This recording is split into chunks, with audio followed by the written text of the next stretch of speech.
half in the book. I can't read. Japan doesn't even have pizza rolls.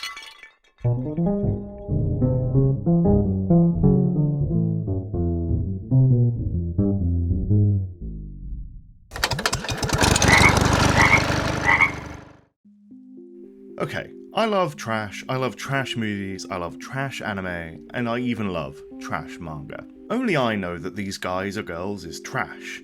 Sweet, sweet trash. I'm the trash man!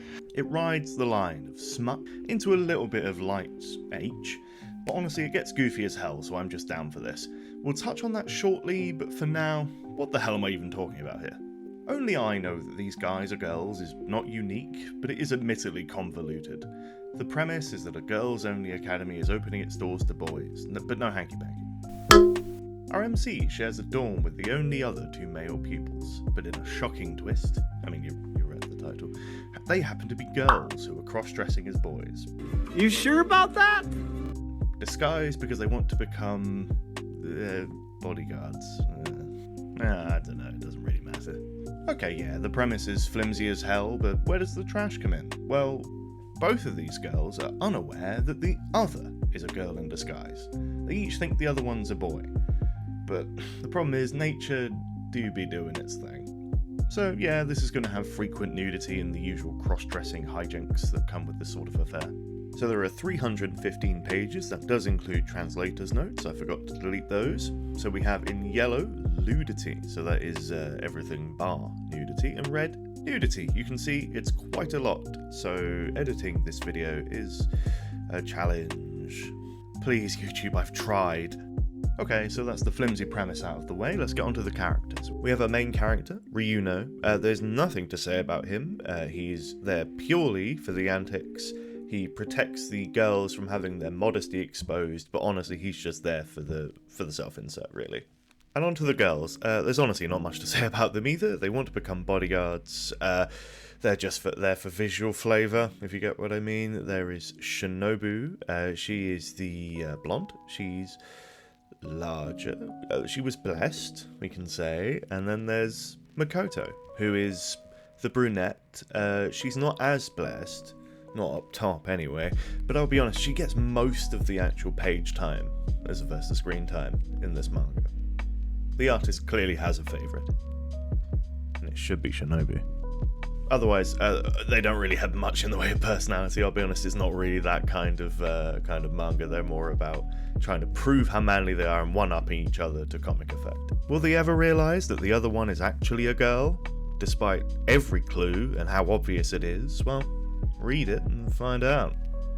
Makoto and Shinobu are characters, I guess. They have their cross-dressing secret, they want to be bodyguards. But mostly it's about the competition between them trying to prove who's the most manly, where all the comedy comes from here. There are side characters, they are few and far between. They're mostly just to set up the situations we get into, or they're just there to lust over one of the only new boys, our main character.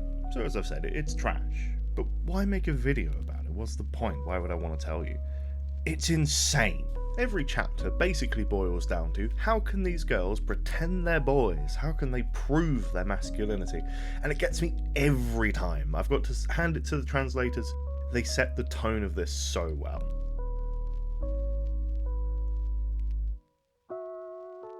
None of the girls, our two tomboys or any girls at the school, have any idea what boys are actually like outside of boys love yaoi.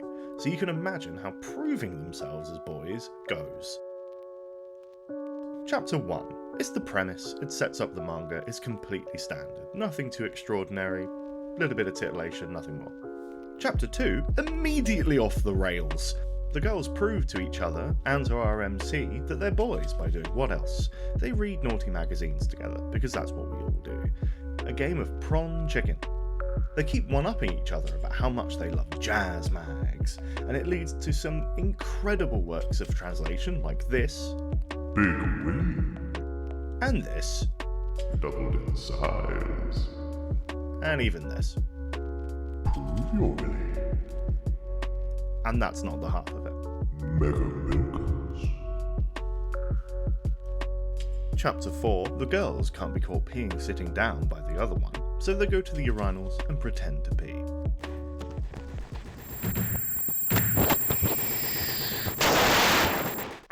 Chapter 5, the girls kiss, because that's what boys do in the yaoi boys love dojins. Can't be more masculine for a man to kiss another man, right? Chapter 6 is set in a swimming pool. Definitely can't show any of that without it looking like something the White House declassified. So, is it basically the same joke every chapter? The girls almost getting caught, exposing themselves, literally and metaphorically, and our MC has to save them from themselves and each other. Is nudity abundant? Yeah, but I mean, who gets tired of seeing boobs?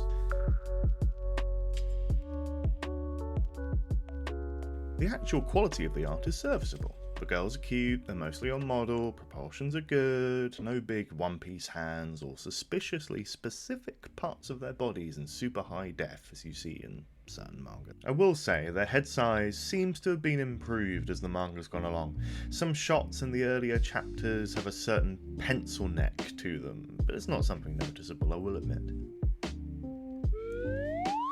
The manga's artist, Neo Kasano, seems to love drawing hair and using nice, thick block shading. Digital art really excels when it comes to shading in key black. It can look lazy in solid blocks, but I think when it's used sparingly, it can really make things pop. There's lots of stippling and hatching when it comes to shading. It's nice on hair and clothes, but as usual with a smuttier manga, the backgrounds are really lacking here, so it's mostly what comprises all the backgrounds. There's no wow panels, but it is a comedy about cross-dressing, so I will take what I can get.